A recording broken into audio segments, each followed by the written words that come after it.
What is the undeniable appeal of academia? At the end of the day, it would probably be fair to say that I have a love-hate relationship with academia and even many scholars. At the same time, I have openly called for academics and scholars both to tear down their ivory towers and to flee the hallowed halls of academia. While I do wish that more academics and scholars were more attracted to practical application and devoted substantially less time to academic or scholarly theory, there is an undeniable appeal to living and existing within those hallowed halls that has to be considered. I'm going to start with an oversimplified example of that appeal, though it will also need additional clarification if I am to be completely honest, which I do strive to be. Imagine having the luxury of being able to spend your life thinking and theorizing and never having to prove your theories, and rarely, if ever, having them challenged at all. I can certainly see the appeal to such a lifestyle, especially if I was able to make good money, and even more perhaps if I can find additional ways to promote the current thing, whatever the current thing may be at any given time. If you are an academic or a scholar, please do not take this as a personal attack, and were I in your shoes, I would also be quick to point out that yes, all those fanciful theories are challenged on a regular basis. Each and every paper put forth, especially in terms of peer-reviewed papers, will, of course, also be challenged. Unfortunately, by and large, and in far too many cases, those challenges come from others who are equally steeped in theory with very little practical experience, knowledge, or even real-world wisdom. Add to this the very real world of academic politics, living largely in the crooks and crannies and shadows of those very ivory towers and hallowed halls that I go on about. Professors, scholars, and academics who like, appreciate, and perhaps even respect their peers and students or anyone else defending a theory or a thesis will often go further out of their own comfort zones to support those of their peers or students for whom they have at least a modicum of respect or admiration, or who follow similar pursuits. That one scholar whose nose is so deep in his studies that he inadvertently spills things on his peers in the break rooms or bumps into them traversing the hallowed halls of academia, or anyone who dares to question or examine too closely whatever the current politically expedient theory may be, will almost without fail feel the full wrath and terror from an outright rejection from their peers, no matter how sound their theories may be. Controversial as the subject may be, consider for the moment the work of Grievance Studies Affair, or the so-called Squared hoax. This hoax was originally perpetrated by Peter Bagassian, James Lindsay, and Helen Pluckrose, and for those who may not be familiar with the case, some explanation may be in order.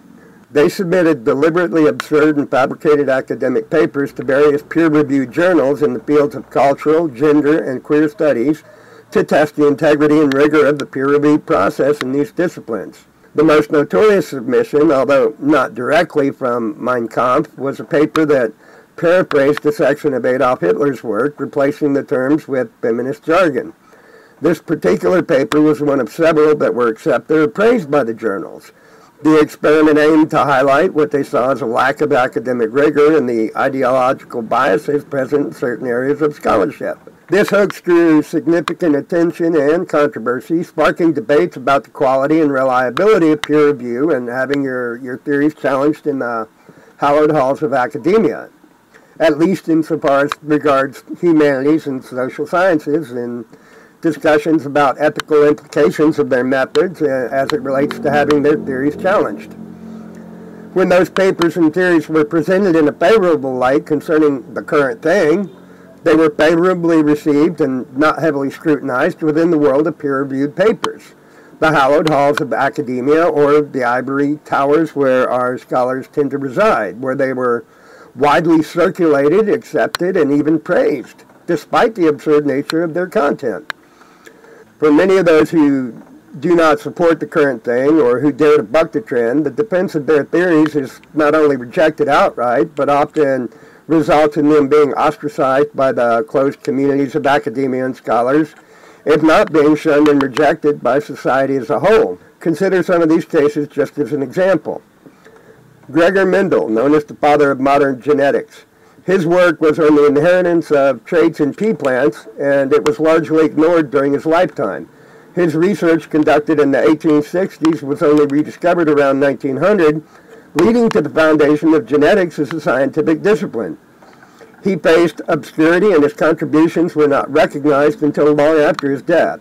He spent much of his later life dealing with administrative responsibilities as an abbot, far away from scientific research where he had been shunned by the academic community. Alfred Wegener, who proposed the theory of the continental drift in 1912, suggesting that continents move across the Earth's surface. His ideas were initially dismissed by the scientific community.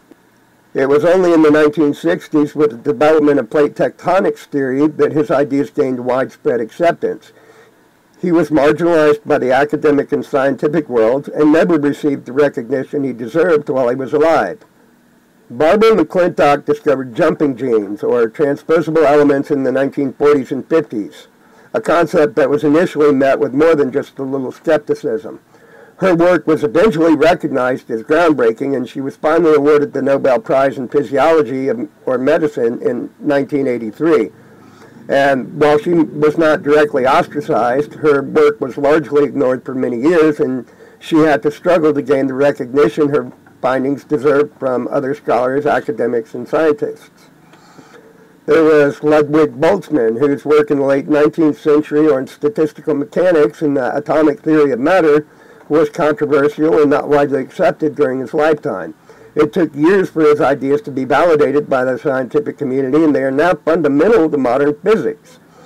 His theories on statistical mechanics and atomic theory faced both criticism and skepticism. The constant professional battles and lack of acceptance took a severe toll on his mental health, and he committed suicide in 1906, feeling isolated and unappreciated by the scholarly and academic elites.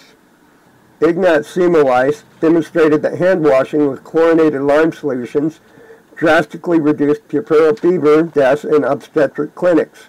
His findings were initially ridiculed and ignored, but they were later recognized as being essential to antiseptic procedures in medicine. Semmelweis faced severe rejection and ridicule from the medical community for his advocacy of hand washing. His ideas were not accepted, leading to scientific and academic and scholarly ostracism, and he was eventually committed to an insane asylum where he died under tragic circumstances in 1865. These examples serve to highlight the challenges that groundbreaking ideas often face in gaining acceptance within the scientific community and underscore the importance of perseverance and open-mindedness in scientific inquiry. These people were not afraid to go against the current thing and dared to question the reality of the world that those around them saw from their theoretical viewpoints. Don Quixote comes to mind. And that brings us to you and your situation, though I will focus on Galileo Galilei for the ultimate example of the world you may well be entering if you do dare to join us, which we hope you will, by the way. Galileo Galilei is a prominent example, if not the literal and proverbial personification of a scientist whose revolutionary ideas were initially met with severe resistance and who faced significant personal and professional hardships as a result. Galileo's advocacy for the heliocentric model of the solar system, which placed the sun at the center rather than the earth, brought him into direct conflict with the Catholic diocese. His publication of Dialogue Concerning the Two Chief World Systems in 1632 led to accusations and literal charges of heresy. His book was banned, and he was forbidden from teaching or advocating heliocentrism. After his trial, Galileo was sentenced to house arrest for the remainder of his life. He spent the last 8 years of his life confined to his home, where he continued his scientific work in a more limited and tightly restricted capacity. While under house arrest, his reputation suffered, and he faced isolation from the broader scientific and academic communities, ultimately being forced to live with the knowledge that his theories and even the truth, the objective truth, were actively being suppressed by the church and the intelligentsia of the day. His experience underscores the profound challenges that any revolutionary scientific ideas can face, and do commonly face in the world today, particularly when they clash with prevailing societal and religious or even cultish beliefs.